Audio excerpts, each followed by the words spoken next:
Programa Júnior Mosco Revela. Oferecimento Trajeto Turismo.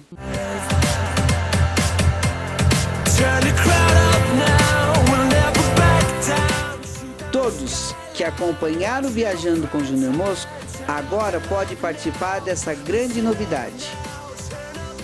Estamos a caminho do Chile.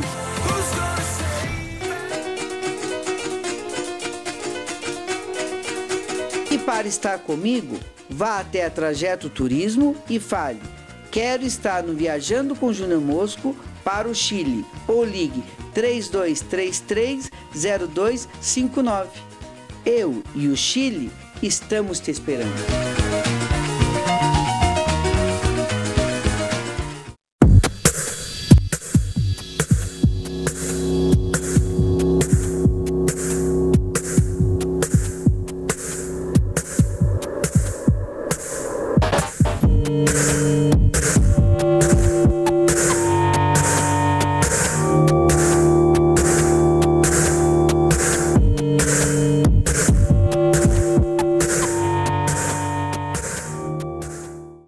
Boa noite.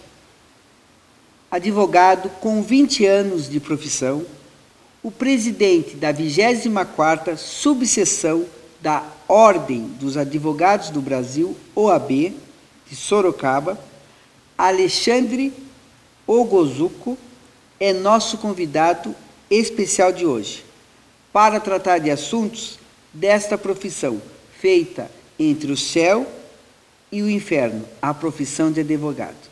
Boa noite, seja bem-vindo, Alexandre. Boa noite, muito obrigado pelo convite. É um prazer estar aqui no seu programa, esse programa de sucesso, programa sempre alegre, é sempre uma satisfação. Alexandre, vamos assim para quem está lá em casa entender um pouquinho o outro lado do Alexandre. Quem é o Alexandre? O que o Alexandre gosta de fazer no dia a dia, quando ele tira o seu terno, sua gravata? Bem, o Alexandre é uma pessoa muito retraída, tímida, simples, que gosta de coisas mais caseiras, propriamente dito, de estar com os amigos, poucos amigos, de estar com os amigos reunidos.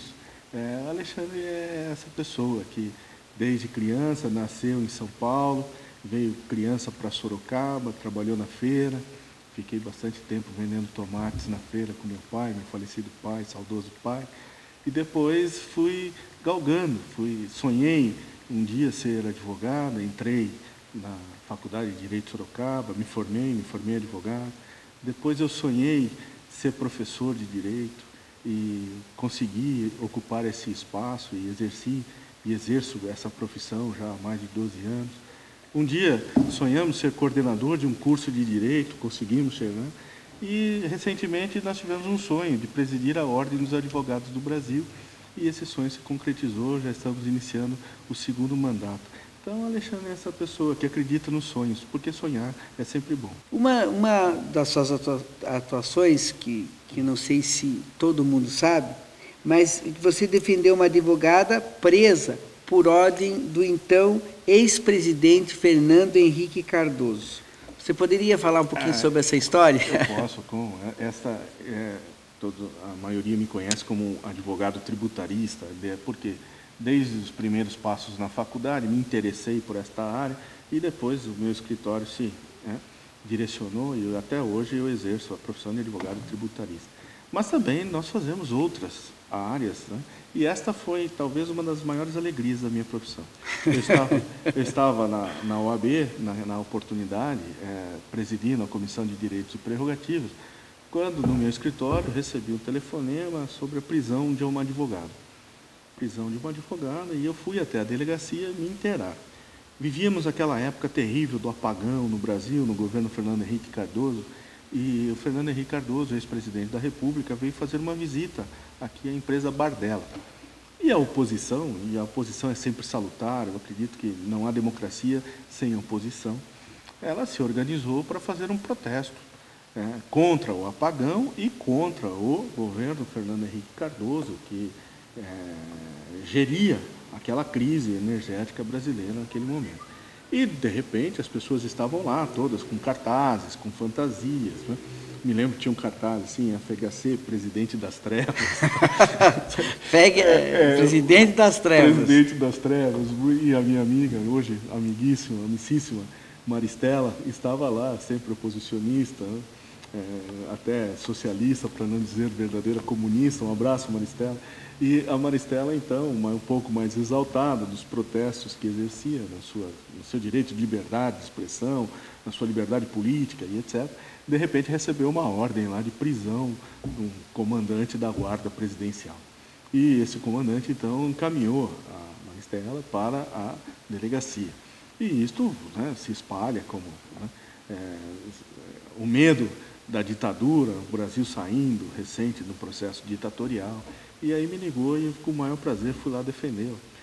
Na oportunidade veio um advogado de São Paulo também, o Luiz Eduardo Greenhal, mas ela já estava bem defendida aqui. Nós redigimos o habeas corpus e o juiz não titubeou e concedeu a ordem de soltura imediatamente, até para prestigiar o Estado democrático de direito, que se iniciava no Brasil, recém-iniciado, e eu acredito que assim deve permanecer. E sempre que as pessoas me procuram para defendê-las na liberdade dos seus direitos políticos, eu faço com o maior prazer, independente de cores e tons partidários e independente da minha própria opinião. Eu acho que todo brasileiro deve cada vez mais manifestar a sua liberdade política, a sua liberdade de expressão, porque só assim nós vamos construir um Estado mais livre, mais democrático. Você atualmente é presidente da 24ª subseção da Oi? Isso, da Ordem dos Advogados aqui em Sorocaba. Do Brasil, OAB aqui de Sorocaba. Qual é o principal papel, né? O que a OAB realmente ela organiza? Ela lidera o quê? Bom, a Ordem dos Advogados do Brasil, ela nasce como uma instituição corporativa, como uma instituição com a missão de organizar uma atividade profissional, que é a advocacia. Logo, então, a Ordem dos Advogados nasceu com esta atribuição de fiscalizar o exercício da advocacia. Mas, diga-se de passagem, a advocacia, o advogado, a Ordem dos Advogados do Brasil tem uma vocação e uma veia política muito grande, muito grande. Não é à toa que a maioria dos presidentes do Brasil, desde a República, desde a instauração da República, com o Marechal Deodoro da Fonseca, é advogado, bacharel em Direito e advogado. Se nós contarmos aí, a maciça maioria são advogados que presidiram o Brasil.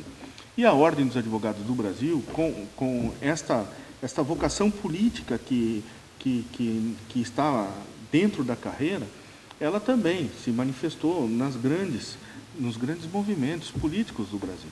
Então, ela que nasceu como uma instituição corporativa, perde essa missão específica e vai ganhando outras, como uma instituição política. E hoje a Ordem dos Advogados é, sem dúvida nenhuma, a maior instituição civil desse país, a maior organização civil não governamental do Brasil. Por quê? Além de cuidar da ética profissional, primeiro, quem pode se inscrever, ela tem exame de ordem, então nós fazemos uma seleção das pessoas que se inscrevem na OAB para exercer a advocacia. Depois, nós fiscalizamos a ética profissional, aqueles profissionais que se desviam, eles são submetidos a um processo, podem ser excluídos da OAB. Defendemos as prerrogativas e os direitos da advocacia. E hoje a Ordem também assumiu, por determinação da Constituição e da lei, a defesa do Estado democrático e da cidadania brasileira. E a Ordem, portanto, ela vai se constituindo num organismo de defesa da sociedade diante de várias manifestações, direito do consumidor, direitos humanos, enfim. Ordem... Isso nós vamos entrar nesse pequeno detalhe, que é uma coisa bem, talvez, espinhosa, mas é importante para quem está lá em casa também, e a gente vai tirando essas dúvidas. Estamos terminando o primeiro bloco com Alexandre Oguzuko, presidente da OAB Sorocaba, e já retornamos.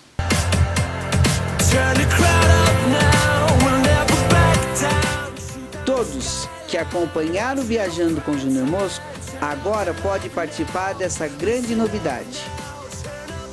Estamos a caminho do Chile.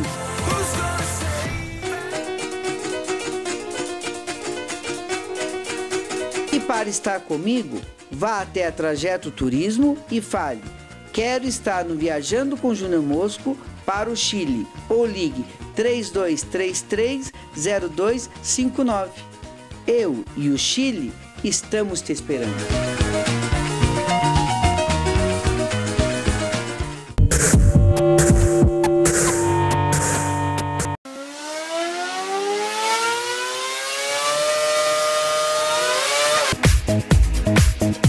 Para você comprar ou vender seu carro, você precisa de um lugar de confiança.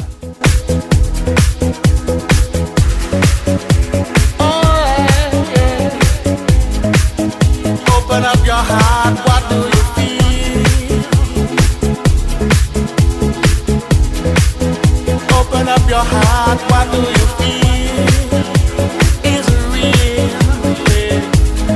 A Referência Veículos, uma das mais respeitadas lojas de carro da cidade, oferece para você os melhores carros. Better time to say, hold on. Instead of next. Aqui você tem um atendimento com agilidade e uma estrutura onde você se sente totalmente seguro. E para facilitar o seu negócio, temos serviços de compra, venda, troca, financiamento, seguro e documentação. Faça com quem é de confiança e tem praticidade. Referência Veículo, Avenida Américo de Carvalho, 549. Telefone 3318 1114. Lipocenter, a rede de centro de estética avançada e emagrecimento mais completa do Brasil, instalada também aqui em Sorocaba. Temos tudo em tratamento corporal e facial. Além disso, uma ampla estrutura para atendê-lo com muito conforto. Venha conhecer nossos tratamentos exclusivos na Lipocenter. Temos várias promoções de verão para você. Venha conferir. O melhor centro de estética e emagrecimento está em Sorocaba. Lipocenter, Avenida Washington Luiz, 573. Telefone 3329-8829. Você está assistindo Júnior Mosco Revela, aqui na TV Com, a imagem da cidade. A Extratos da Terra oferece uma linha completa de cosméticos. Temos a linha Viva, produtos que tratam a pele através da genotecnologia. Linha Vita, que contém princípios ativos de alta eficiência para as disfunções corporais que mais incomodam. Lipofeme, que penetra naturalmente, estimulando a quebra da gordura localizada. Vidafil, não contém formol, fazendo alisamento capilar e hidratação. Agora é possível interromper a queda de cabelo com a terapia capilar. Extratos da Terra, cosméticos para a sua beleza. Telefone 3227-5215.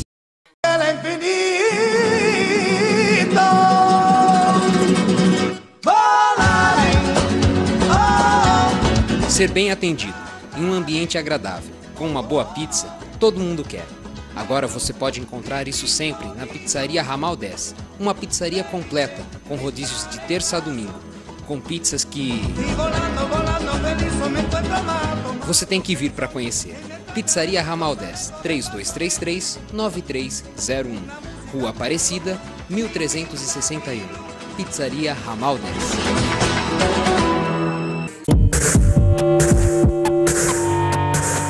Júnior Mosco Revela, de volta no segundo bloco, hoje recebendo o presidente da OAB Sorocaba, Alexandre Oguzuco. Alexandre estava me falando sobre que a OAB ela defende principalmente o interesse da comunidade, enfim. Uma frase que até é um pouco banal, mas a gente escuta falar, mas que é assim: você tem um problema, contrate um advogado que você vai ter 2 problemas. Né? Aí, o que é que leva as pessoas, muitas vezes, né, a ter medo do próprio advogado? Muitas vezes as pessoas não têm medo do advogado, as pessoas têm receio da justiça brasileira. A justiça brasileira precisa, ao meu ver e ao ver da Ordem dos Advogados do Brasil, se desenvolver, precisa se organizar, melhorar a sua estrutura. A justiça brasileira ainda é, infelizmente, muito lenta e, diria, deficitária. Nós temos déficit, falta juízes, falta serventuários, falta recursos tecnológicos, computadores, papel, enfim, nós não temos prédios adequados para o funcionamento da justiça. Então, o governo brasileiro, em especial o Poder Judiciário, precisa de uma melhor atenção para a estrutura do Poder Judiciário. E eu digo isso por quê? Porque nós vivemos, no mundo todo, a era dos direitos. Se formos acompanhar a evolução da história dos poderes, lá atrás era o rei, portanto, o Poder Executivo se sobressaía. Depois, o Poder Legislativo, como forma de limitar a atuação do rei. E hoje é o Poder Judiciário. O Poder Judiciário como o órgão que a sociedade deposita a fé e confia que possa limitar o Legislativo e o Executivo. E isto está muito claro, por exemplo, no julgamento do mensalão, né? E outras ações que a Justiça vem julgando, limitando os poderes da República, Legislativo ou Executivo. Tá. Mais ainda, Júnior, por exemplo, uma pessoa que não tem dinheiro para comprar remédios, a Constituição diz que o Estado deve prover a saúde daquele cidadão, então deve dar gratuitamente remédio para aquele doente. E quando o Poder Executivo não cumpre com esse dever constitucional, é o Poder Judiciário que socorre aquele cidadão, emitindo uma ordem para que se garanta a vida e a saúde daquele indivíduo, daquela pessoa, daquele cidadão, daquela cidadã. Então, mas, por exemplo, né, existe uma coisa que existe, a má fama de alguns advogados, é claro que em toda a profissão existe o bom médico, o mau médico, enfim, né, e de aproveitadores, enfim, desalmados, né, e por isso existe, e até hoje perdura um pouco essas nomenclaturas, que às vezes são esdrúxulas, mas às vezes também procede. Um exemplo que eu gostaria de dar, e só para a gente entender do que eu estou falando, por exemplo, você chega, quando você recebe uma intimação. Certo. Né? Você já se desespera a partir do momento que você não sabe transitar por aquilo. Você sabe o que está acontecendo. Não sabe o que está acontecendo. Se você não tem uma assessoria jurídica, que normalmente as pessoas não têm, ela vai atrás de um advogado, onde tem uma placa, e ela vai chegar lá e vai bater. Né? Muitas vezes ela não sabe onde ela está batendo, né? Ou ela liga para um amigo, aí vai lá no advogado tal, e ele vai resolver. E as pessoas vão. Até que ponto, a partir do momento que ele chega, né, porque ele chega, daí tem 3, 4 dias para fazer a defesa e ele já se sente criminoso, às vezes não é nem na área criminal, mas ele já se sente um derrotado. E muitas vezes o que a gente percebe é que o advogado do outro lado, ele se utiliza desse desespero, né, para realmente firmar uma ação, vamos fazer isso, porque se você não fizer isso, você vai parar na cadeia, e às vezes não tem nem nada a ver com cadeia, mas já deixa a pessoa... E geralmente, marinheiro de primeira viagem é que cai na mão desses advogados. Quando acontece isso, não sei se o que eu estou falando procede, né, mas quando acontece isso, o que é que o cidadão deve fazer? Ele procura a OAB, porque ele fica bem assim, como é que eu vou processar um advogado? Não, claro, hoje, por isso que a primeira missão institucional da OAB é fiscalizar o advogado, fiscalizar o trabalho do advogado. Então, aquele cidadão que se sentir ofendido pelo trabalho de um advogado por ele contratado, deve ir à OAB. E muitos vão, viu, Júnior? Nós temos recebido na Ordem dos Advogados do Brasil, nesse período presidindo a instituição, qualquer pessoa pode se dirigir lá, é atendida por mim ou atendida pelos advogados que integram a equipe da atual gestão e são atendidos.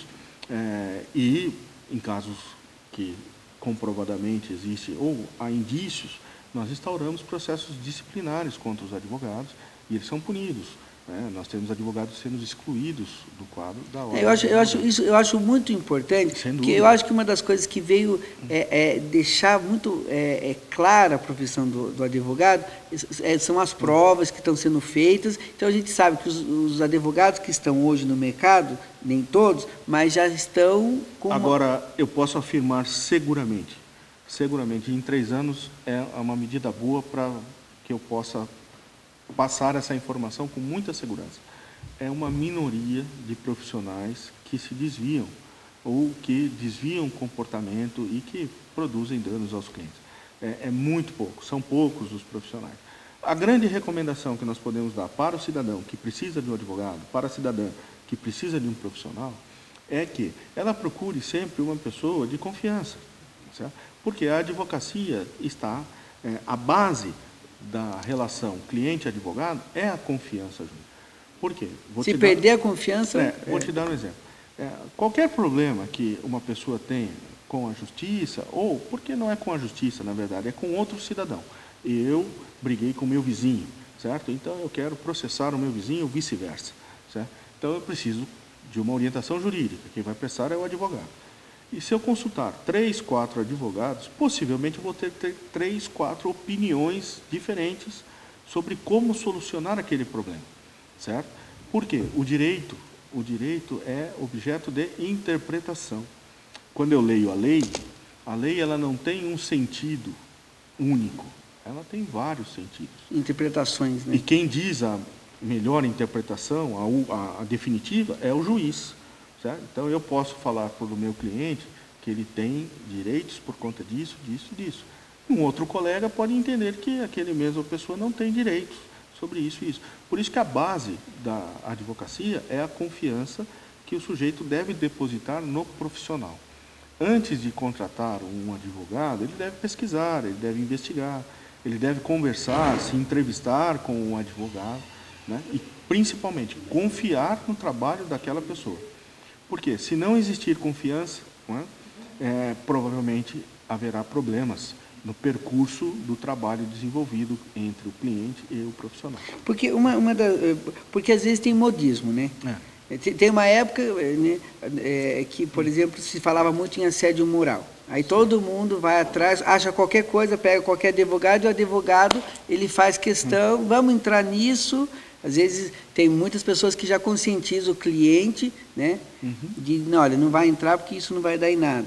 Depois, agora está uma onda das uniões homoafetivas. Então, vamos entrar com processo e a gente sabe que lá no final da história não é bem assim, mas tem muitos advogados que vai incentivando ao cliente a entrar e, lógico, a demanda vai crescendo. Então, a OAB, ela é um órgão também meio que fiscalizador sobre isso? Não, eu acho que nós não podemos nem tolher a criatividade profissional. Por exemplo, esse modismo não é propriamente modismo brasileiro, né? Porém, nós temos atuações, até exibidas em filmes, em películas norte-americanas, como o advogado trabalha lá, Erin Brockovich, por exemplo, certo? Você percebe que o advogado, ele vai, ao longo da sua profissão, desenvolvendo e criando teses, certo? Por meio do trabalho de um advogado, por exemplo, é que se reconheceu hoje a união homoafetiva, e equiparou-se essa união homoafetiva ao casamento. Por quê? Alguém lá atrás estudou a igualdade de gêneros e teve coragem de propor ações para que o Poder Judiciário se pronunciasse sobre isso. Hoje o problema não está mais em se reconhecer a união entre pessoas do mesmo sexo. O problema começa agora a surgir na separação dessas pessoas, na divisão de bens que foram obtidos, que foram constituídos ao longo da união. E também de outros direitos, como previdência, pensão alimentícia, bom, enfim.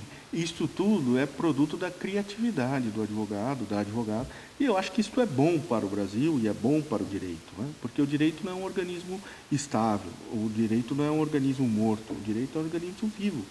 E ele vai se adaptando às novas situações. Então, mas é nessa questão do direito, e como você tinha colocado já sobre a OAB, que às vezes eu estou tentando entender, e para quem está lá em casa nos vendo também entenda, que a OAB também,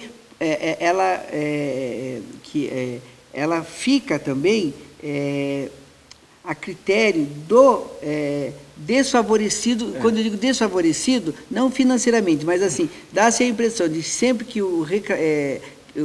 a vítima, né, o acusado sempre é realmente o réu entendeu? Não, desculpa, o réu não.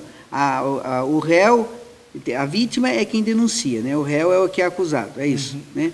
Dá-se a impressão que sempre o réu é o errado, mesmo sem ser julgado. E aí é que eu falo que, às vezes, na mão do advogado, ele chega e, no desespero, ele acaba indo na conversa, né? Não é nem na conversa, na orientação, e muitas vezes não tem o tempo hábil de consultar 1, 2, 3, para poder saber qual é a melhor maneira dele transitar. Principalmente nos casos penais. Mas, mesmo assim, eu insisto e afirmo positivamente. São pouquíssimos os profissionais, e esses estão sendo investigados pela OAB, estão sendo processados pela OAB.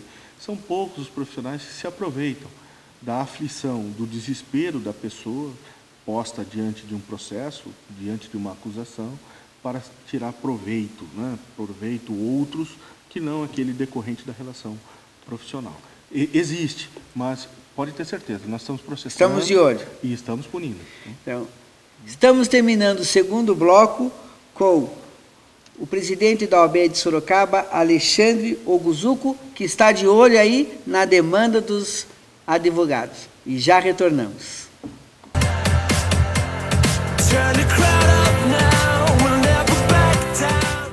Todos que acompanharam Viajando com Júnior Mosco agora podem participar dessa grande novidade.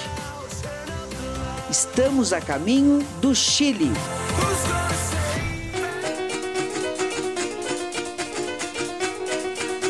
E para estar comigo, vá até a Trajeto Turismo e fale: quero estar no Viajando com Júnior Mosco para o Chile, ou ligue 3233-0259. Eu e o Chile estamos te esperando.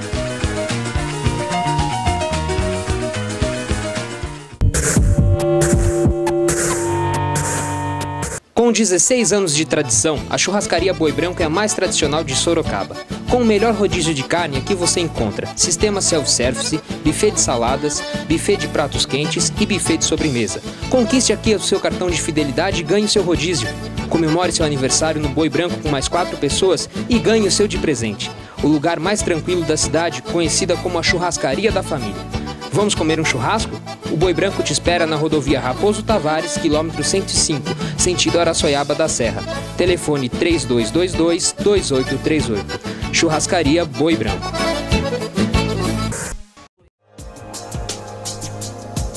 A Extratos da Terra oferece uma linha completa de cosméticos. Temos a linha Viva, produtos que tratam a pele através da genotecnologia. Linha Vita, que contém princípios ativos de alta eficiência para as disfunções corporais que mais incomodam. Lipofeme, que penetra naturalmente, estimulando a quebra da gordura localizada. Vidafil, não contém formol, fazendo alisamento capilar e hidratação. Agora é possível interromper a queda de cabelo com a terapia capilar. Extratos da Terra, cosméticos para a sua beleza. Telefone 3227-5215. Você está assistindo Júnior Mosco Revela, aqui na TV Com, a imagem da cidade. Lipocenter, a rede de centro de estética avançada e emagrecimento mais completa do Brasil, instalada também aqui em Sorocaba. Temos tudo em tratamento corporal e facial. Além disso, uma ampla estrutura para atendê-lo com muito conforto. Venha conhecer nossos tratamentos exclusivos na Lipocenter. Temos várias promoções de verão para você. Venha conferir. O melhor centro de estética e emagrecimento está em Sorocaba. Lipocenter, Avenida Washington Luiz, 573. Telefone 3329-8829.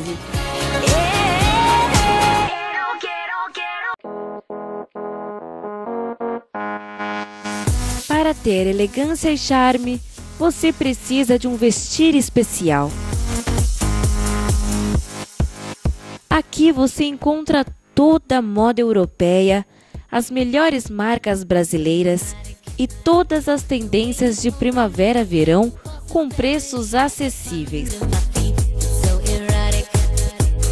Agora você vai vestir Definity.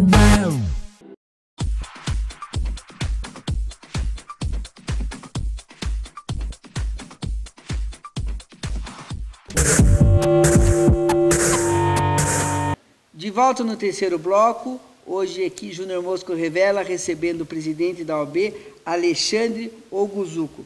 Alexandre, além da fiscalização, quais são as outras atribuições dos advogados do Brasil, né, da Ordem dos Advogados do Brasil, já que é voltada, volta e meia, ouvimos falar que a OAB ajudou e está envolvida em questões de investigações. Em questões de defesa do Estado Democrático de Direito e da cidadania.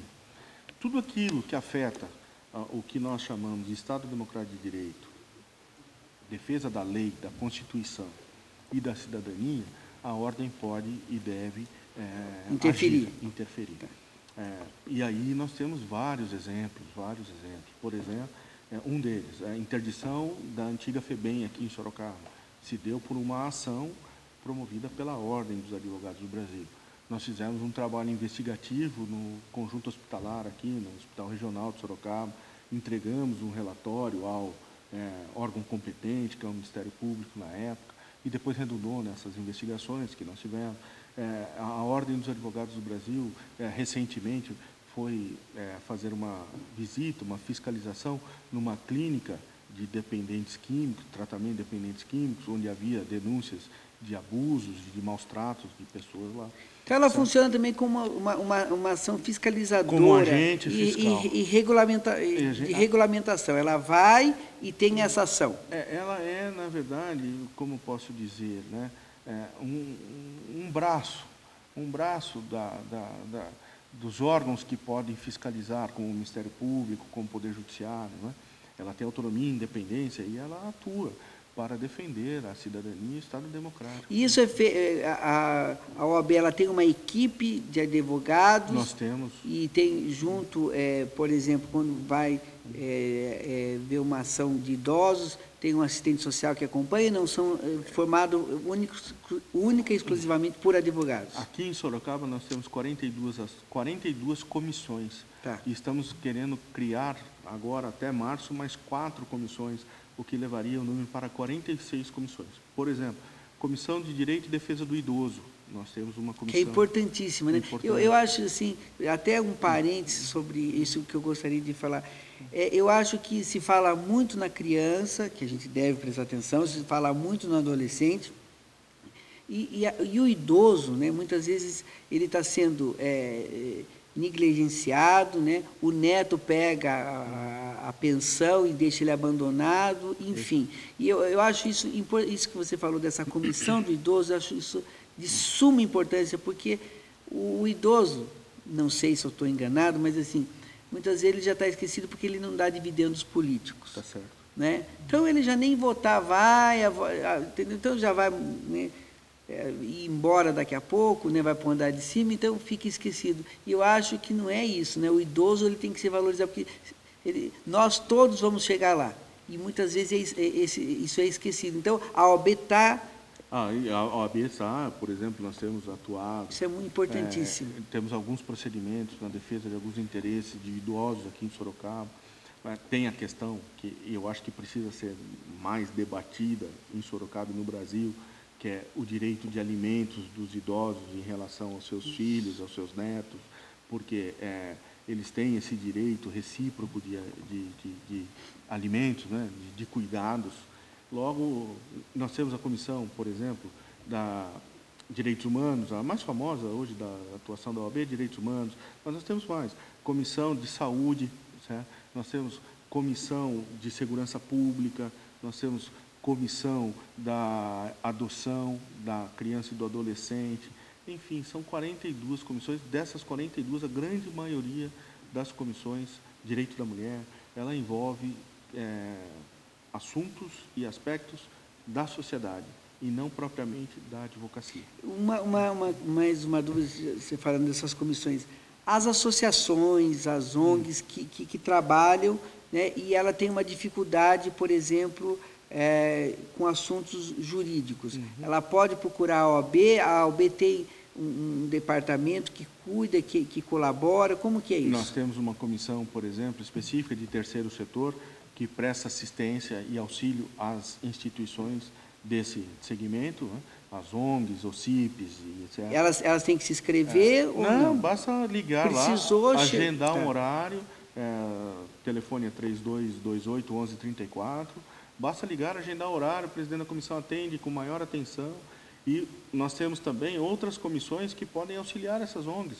Por exemplo, a Comissão de Direito de Informática fez um trabalho muito interessante no passado, que foi levar computadores para uma instituição que cuidava de crianças, inclusão digital, certo? Então, nós temos muitas comissões e estão à disposição da sociedade, inclusive dessas instituições do terceiro setor. Isso é muito. Nós tivemos o julgamento, como você falou, do mensalão, que eu acho que foi um grande avanço, né, no meu ponto de vista, para nós brasileiros, né?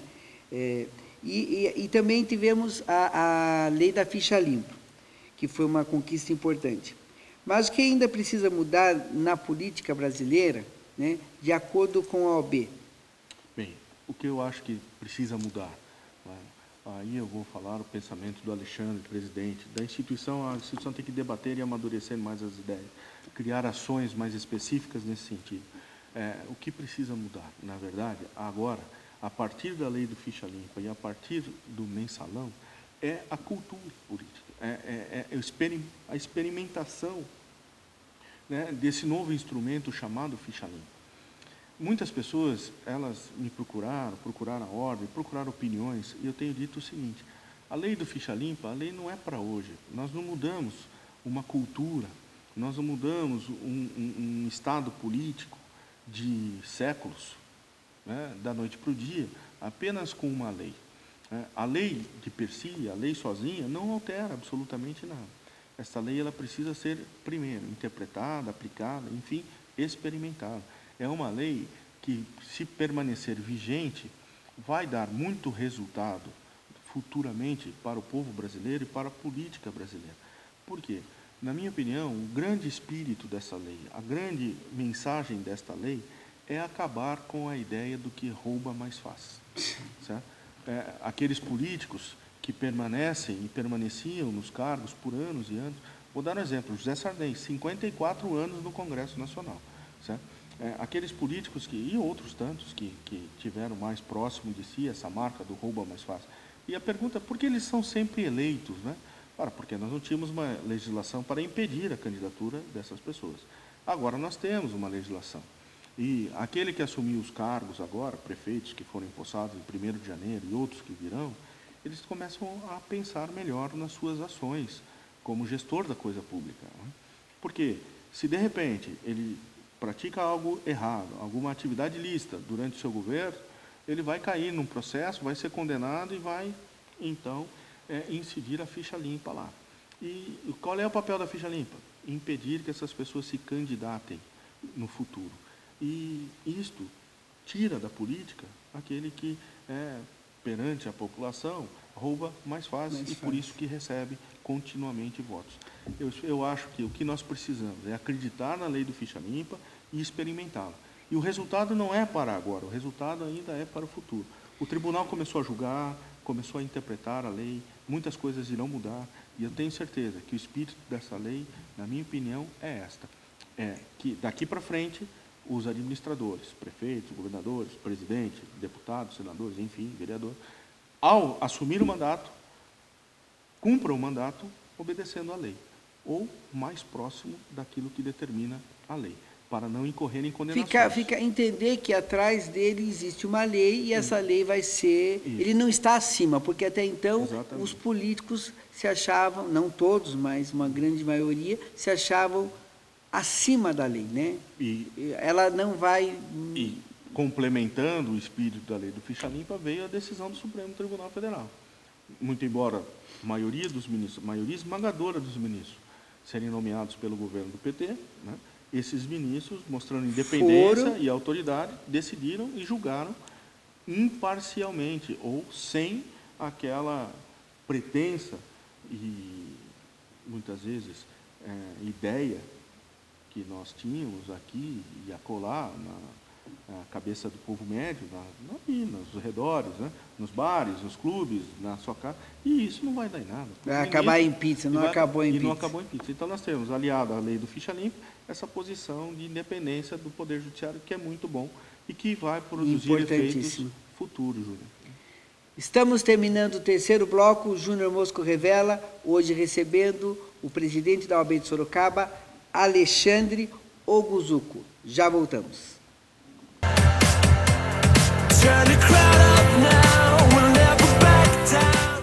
Todos que acompanharam Viajando com Júnior Mosco agora podem participar dessa grande novidade. Estamos a caminho do Chile.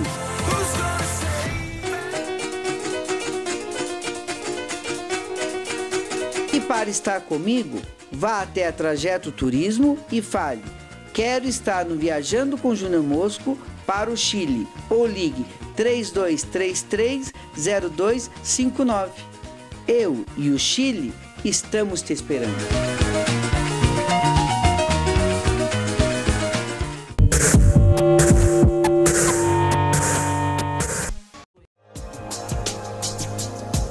A Extratos da Terra oferece uma linha completa de cosméticos. Temos a linha Viva, produtos que tratam a pele através da genotecnologia. Linha Vita, que contém princípios ativos de alta eficiência para as disfunções corporais que mais incomodam. Lipofeme, que penetra naturalmente, estimulando a quebra da gordura localizada. Vidafil, não contém formol, fazendo alisamento capilar e hidratação. Agora é possível interromper a queda de cabelo com a terapia capilar. Extratos da Terra, cosméticos para a sua beleza. Telefone 3227-5215. Presta atenção, andar com roupa de marca pagando barato, todo mundo quer. Só na Drop você encontra os melhores modelos de marcas como Calvin Klein, Rip Curl, Hollister, Abercrombie, Black Sheep, Independente, Zoo York e muito mais. E para acompanhar, os bonés e tênis que são tendência nesse verão. E ainda para você que anda de skate, temos tudo em acessórios e skates montados. E para você se surpreender, temos uma mini ramp no fundo da loja, para você vir, comprar e dar o seu rolê. Então, corra na Drop, Avenida Afonso Vegueiro, número 1653, em frente ao Sorocaba Shopping. Telefone 3033-0063. Isso é Drop. Você está assistindo Júnior Mosco Revela, aqui na TV Com, a imagem da cidade. Lipocenter, a rede de centro de estética avançada e emagrecimento mais completa do Brasil, instalada também aqui em Sorocaba. Temos tudo em tratamento corporal e facial. Além disso, uma ampla estrutura para atendê-lo com muito conforto. Venha conhecer nossos tratamentos exclusivos na Lipocenter. Temos várias promoções de verão para você. Venha conferir. O melhor centro de estética e emagrecimento está em Sorocaba. Lipocenter, Avenida Washington Luiz, 573. Telefone 3329-8829. Quer comprar ou vender o seu carro? Não perca tempo. Anuncie no vpcar.com.br. Só lá você encontra todas as marcas e modelos para compra, troca ou venda de carros, motos e caminhões. Se você quer facilidade e praticidade, acesse agora vpcar.com.br. Vpcar.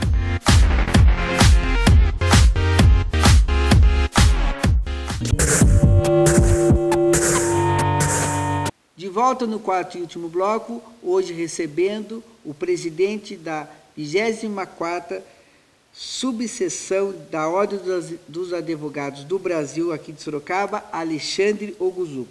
Alexandre, você tem alguma...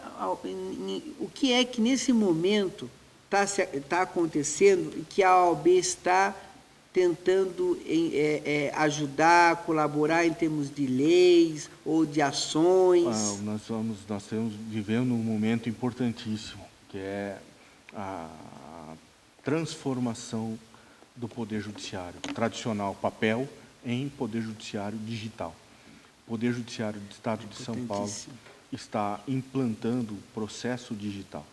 Isto altera a cultura, isto altera a forma de trabalhar, altera os procedimentos, e a Ordem está muito preocupada com isso, e nós estamos pensando. Hoje, por exemplo, nós concluímos na Casa do Advogado um curso prático de peticionamento eletrônico para ensinar o advogado o que é esse processo digital, como ele acessa e como ele vai se adaptar a essa nova realidade. E eu acho que esse ano o grande trabalho da Ordem será nesse aspecto, colaborar para minimizar os problemas que são decorrentes de qualquer troca de sistema. Sempre que nós alteramos o modo habitual de nos comportarmos em sociedade, de viver, de agir, sempre nós temos problemas, né, que são decorrentes dessa falta de costume e da necessária adaptação. E aí acho que a Ordem pode desenvolver um papel essencial, que é o de colaborar. Embora ela não tenha poder para decidir se o processo digital seja deste ou daquela forma, porque isso quem decide é o Poder Judiciário, o Poder Legislativo, o Poder Executivo, né? A Ordem tem essa missão de auxiliar a advocacia a minimizar os problemas decorrentes de uma troca de sistema, como ocorre em qualquer outra. Uma das dúvidas de quem entra, né, ingressa na Faculdade do Direito é a prova da OAB. Por que ela se faz necessária, né, e por que ela surgiu? Bem, a prova da OAB, ela surgiu desde que a instituição foi criada nos idos de 1930, certo? A prova da OAB, ela tem como objetivo, né, selecionar os melhores bacharéis e aqueles aptos ao exercício da profissão. Esse é o objetivo da prova da OAB. Né? É uma prova que vai aferir as condições para o exercício da advocacia, para o exercício profissional. Até 1994, nós não tínhamos nenhum problema com a prova da Ordem dos Advogados do Brasil, com o exame da Ordem dos Advogados do Brasil. Por quê? Nós tínhamos um número adequado de faculdades de direito em todo o território nacional, faculdades, cursos de boa qualidade, que preparavam bem os seus alunos, então nós não tínhamos problema. Todos aqueles vocacionados à advocacia se submetiam ao exame da Ordem e saíam com a habilitação profissional, essa prova de proficiência profissional. O problema no Brasil começa a partir de 1994, 1995, quando, já no governo Fernando Henrique Cardoso, nós tivemos a autorização para funcionamento de muitos cursos de direito no Brasil. Não só de direito, porque começou de direito e de tudo, né? Nós falamos de direito porque é aquilo que nos afeta. Porque hoje tem curso na esquina, né? Na esquina. Você entra no computador e você faz... Sim, claro. É que Caetano já dizia, né? Narciso acha feio aquilo que não é espelho. Eu falo de direito, mas de administração, economia, é um crescimento absurdo de faculdades no Brasil. Existem faculdades de teatro à distância. Eu fico imaginando como que isso deve ser, né? Isso é um absurdo. Então, desde então, hoje nós chegamos a um número absurdo de quase 1.300 cursos de direito no Brasil. 1.300 cursos, só para se ter a ideia da dimensão disso, somando todas as faculdades que existem no mundo e em outros países do planeta Terra, não dá o número que tem de faculdades no Brasil. Mas é uma pergunta que eu sempre me pego fazendo, não com relação só ao direito, mas assim, outro dia eu vi uma universidade falando que nós formamos esse ano 6 milhões de estudantes em nível nacional. Eu falei, gente, onde vai colocar esses 6 milhões de pessoas trabalhando? Provavelmente Estácio de Sá, alguma coisa nesse... Mas aonde vai colocar? Onde vai colocar? E aí, isso intensifica, né? Por quê? Só para esse crescimento de faculdades no Brasil, hoje nós temos, no estado de São Paulo, mais ou menos 300 mil advogados.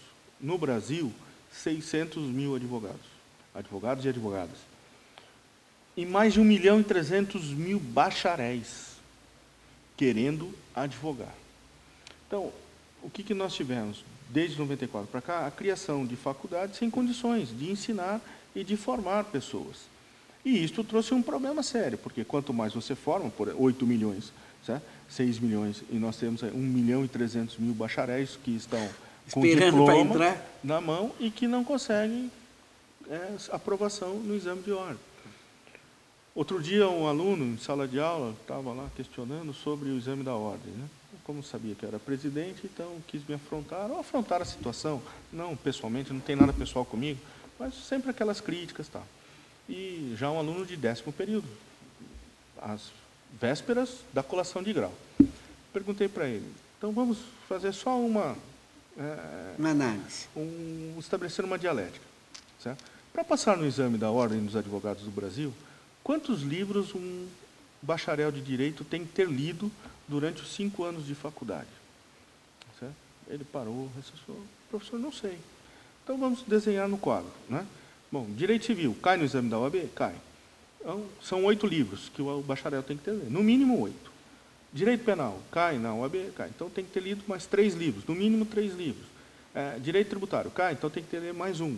E nós fomos assim com as 10 matérias, né? Vai dar uma soma mais ou menos de 22 livros, que todo aquele que quer passar no exame da OAB tem que ter lido. Tem que ter lido. Então são 5 anos num curso de Direito para de um estudo intensivo. Aqueles 20 livros obrigatórios. Se ele não ler esses livros, ele não vai passar no exame, certo? Não se aprende por osmose, Júnior, né? Com certeza. Por mais que um aluno ele frequente todas as aulas, anote tudo aquilo que o professor fala em sala de aula, né? Preste atenção, não converse, etc., ele vai absorver 10%, 8% do conteúdo de uma matéria, né? Porque a grande sacada do professor é, além de dar as diretrizes, falar para o aluno, agora você complementa os seus estudos com a leitura, e principalmente em Direito, que é um curso que exige muita leitura. E que vai cuidar do ser humano, né? Códigos, exatamente. Vai cuidar de vidas, né? E aquele aluno me disse assim, professor, eu não li nenhum. E você reclama que o exame da ordem é muito difícil, então? O que eu tenho dito já 12 anos lecionando, coordenando o curso de Direito.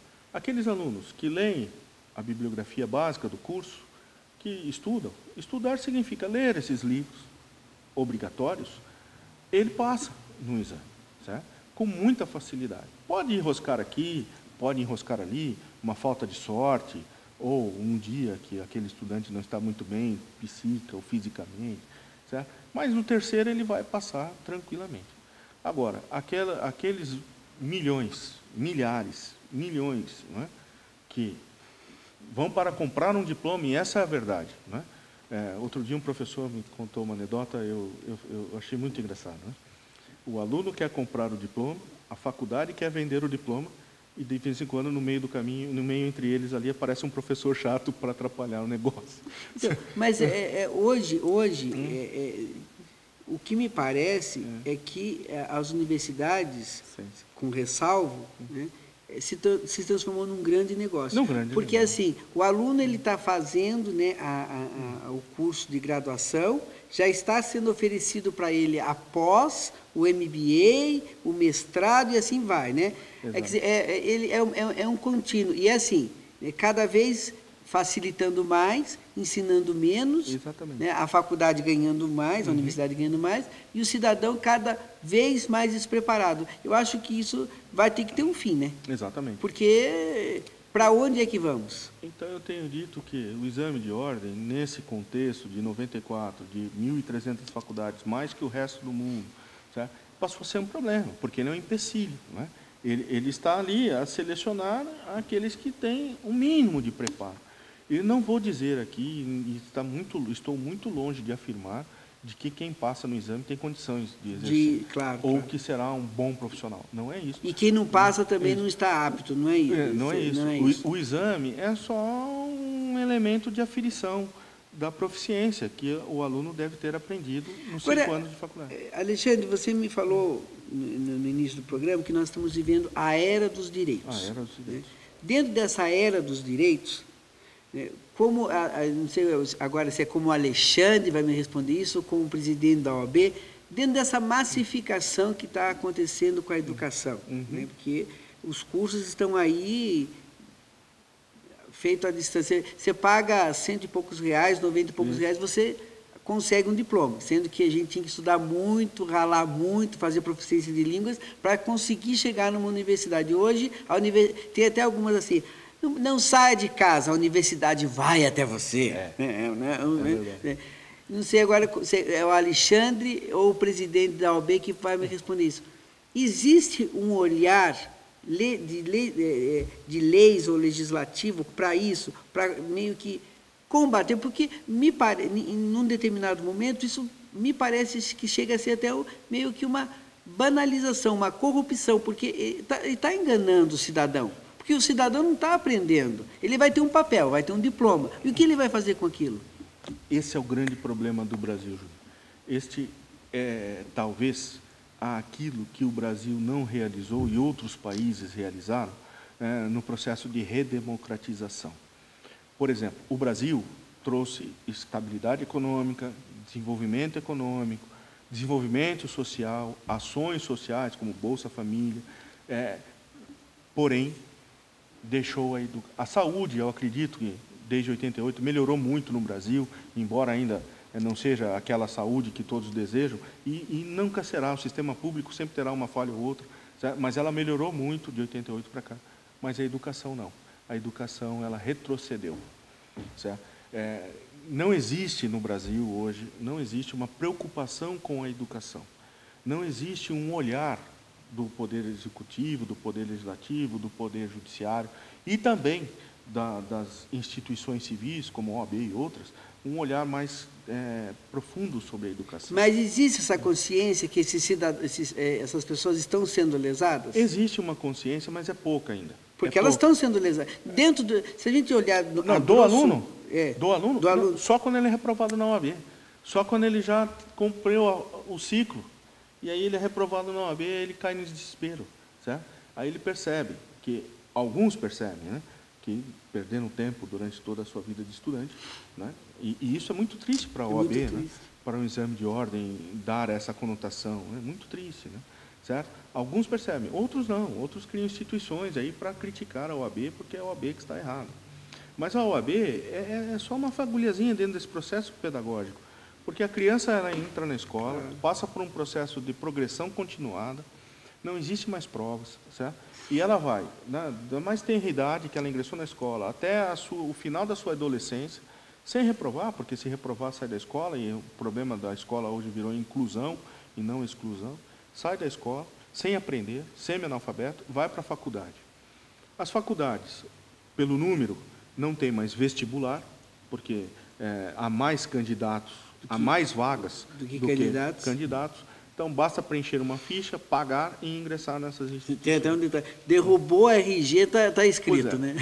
E a faculdade, por mais séria que possa ser, não vai suprir 8, 10, 12 anos de ensino básico desse sujeito, que deveria ter aprendido lá a língua portuguesa, matemática básica. Certo? A faculdade não tem condições de suprir isso, não tem tempo para suprir isso, e o aluno brasileiro também não tem tempo para aprender aquilo que deveria fazê-lo durante a infância e a adolescência, já na fase adulta, no ensino superior. Então, nós temos um problema de educação de base, e nós temos um problema que é de educação superior, que acolhe esses alunos sem formação da base e não pensa exatamente uma forma mais humana, mais responsável de trabalhar esses alunos. Não estou dizendo que eles não devem estar na faculdade, mas a faculdade deve relacionar-se com esses alunos. É um outro papel. A universidade está lá para ensinar. Mais responsável, de forma não mais apenas vender o diploma. Mais responsável. Sair da questão do mercado. Então, as faculdades não têm coragem, pela questão econômica, acredito, de dizer ao aluno que ele não tem condições de concluir um curso de 3º grau, que ele não tem condições de concluir uma pós-graduação, um MBA, certo? E nós estamos formando pessoas sem nenhum conteúdo. E aí entra aquela expressão, não gosto dessa expressão, mas analfabetos funcionais, que têm diploma, mas não sabem o que fazer com esse diploma. Mas eu acredito que o Brasil já está mais ou menos na casa dos seus 60% de analfabetos funcionais. É triste falar isso, mas é. E o que me deixa mais triste, por exemplo, é que eu estava lendo uma matéria esses dias, pesquisando durante as madrugadas, que eu gosto de pesquisar na internet, né, que um país que serve de exemplo educacional para o mundo, que é a Coreia do Sul, que revolucionou a sua estrutura pela educação, e só assim é que nós vamos revolucionar o Brasil, pela educação, foi copiar. Na verdade, veio ao Brasil, para tirar como exemplo, pegou lições de um brasileiro, né, de um pesquisador brasileiro, de um pedagogo brasileiro, levou essas ideias, essas concepções do brasileiro, implementou na Coreia, e a Coreia hoje é uma revolução. E nós desprezamos as lições pedagógicas desse brasileiro. O que esse brasileiro disse? Que a Coreia implementou lá. Coisa simples, né? A criança tem que estar na escola a tempo integral. Aí os pedagogos dizem, mas não, a criança não pode estudar, tem que brincar. Mas quem disse que na escola ele não pode brincar? Ele vai aprender matemática, língua portuguesa durante um período, mas ele vai aprender esportes, vai aprender artes, né? Vai aprender cultura. A trafegar por outras. Vai aprender a se relacionar, claro, e respeitar a si mesmo e ao seu semelhante dentro da escola. Certo? E hoje, né, as crianças elas vão para a escola para aprender língua portuguesa e matemática, não aprendem língua portuguesa e matemática, são jogadas na rua, são vítimas e presas fáceis da violência, do tráfico e das mazelas sociais todas. E o Estado brasileiro não se preocupa com um modelo pedagógico que, bem aplicado, revoluciona o país como revolucionou outros. A nossa situação é a educação, Júlio. E só por aí é que nós vamos transformar o Brasil. Estamos encerrando. Júnior Mosco revela que essa noite recebeu o presidente da 24ª Subseção da Ordem dos Advogados do Brasil, OAB de Sorocaba, Alexandre Ogozuco, que veio aqui redimir, tirar dúvidas, enfim, explanar o seu conhecimento aqui, e espero que vocês de casa tenham aproveitado. E o que você perdeu aqui, pode acompanhar pelo www.juniormosco.com, pela nossa fanpage, ou ainda nos acompanhe pelo Twitter. Boa noite e até o nosso próximo encontro. Alexandre, foi um prazer imenso ter recebido você aqui, viu? O prazer foi meu.